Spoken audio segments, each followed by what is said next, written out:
आए आज बच्चों हम आप लोगों को पढ़ाएंगे हिंदी में उपसर्ग और प्रत्यय। तो सबसे पहला क्वेश्चन हमारा है कि उपसर्ग किसे कहते हैं।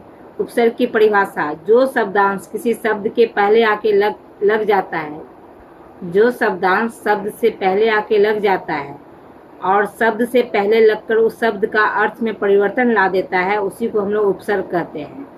जैसे न्याय है, न्याय के पहले आकर अगर अ लग जाता है तो अन्याय बन जाएगा। पुत्र है, पुत्र के पहले आकर अगर सौ लग जाएगा, सु लग जाएगा, सु उपसर्ग लग जाएगा तो सुपुत्र बन जाएगा, उसका अर्थ ही बदल के रख देगा। इसी को उपसर्ग कहा जाता है।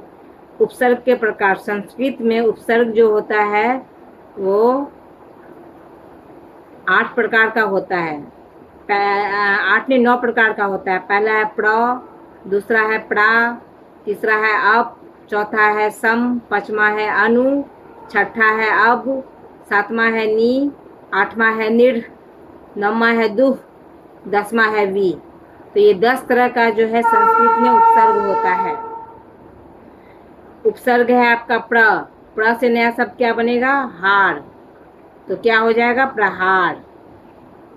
उसके बाद उपसर्ग आपका है वी, वी उपसर्ग से क्या शब्द बनेगा? ज्ञान है, तो नया शब्द क्या बन जाएगा? विज्ञान। यहाँ पे कौन सा उपसर्ग लग गया? वी। अनु उपसर्ग से क्या नया शब्द बनेगा? अनुकरण। हिंदी में उपसर्ग होता है, हिंदी में सिर्फ 4 उपसर्ग होता है, लेकिन संस्कृत में जो है वो 10 उपसर्ग होता है। हिंदी में उपसर्ग होता है अ, अन, सु, कु आदि। सु से क्या बनेगा नया शब्द? सुकर्म। कु से क्या बनेगा? कुकर्म, कुमार्ग। अन से क्या बनेगा? अनपढ़। और विदेशी उपसर्ग हमारा क्या क्या होता है? वे, ला, गैर, बंद, ये सब क्या है? विदेशी उपसर्ग है। जैसे कि वे से क्या बनेगा? बेईमान। गैर से क्या बनेगा? गैर कानून। बंद से क्या बनेगा? बदनाम। इसका सबसे मेन पॉइंट देखिए, महत्वपूर्ण उदाहरण अन्याय। अन्याय में कौन सा उपसर्ग लगा है शुरू में, जिससे कि शब्द में अर्थ परिवर्तन हो गया है? अ। मित्रता, मित्रता में मित्र लगा है। विज्ञान, विज्ञान में वी लगा है। बलवान, बलवान में बल लगा है। सुकर्म में सु लगा है। उपसर्ग और प्रत्यय हिंदी व्याकरण के महत्वपूर्ण भाग है। इनके प्रयोग से शब्दों के अर्थ में परिवर्तन होता है तथा नए शब्द का निर्माण होता है।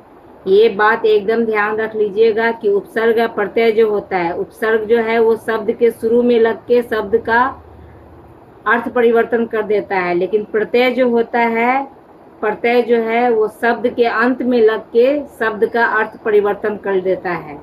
तो उपसर्ग और प्रत्यय जो है वो हमारे व्याकरण के लिए बहुत ही जरूरी कड़ी है। उपसर्ग और प्रत्यय दोनों से नए नए शब्द का निर्माण होता है। बस अंतर इतना होता है कि उपसर्ग शुरू में लगता है और शब्द नया शब्द बनाता है, और प्रत्यय जो है अंत में लगता है शब्द के और नया शब्द बनाता है।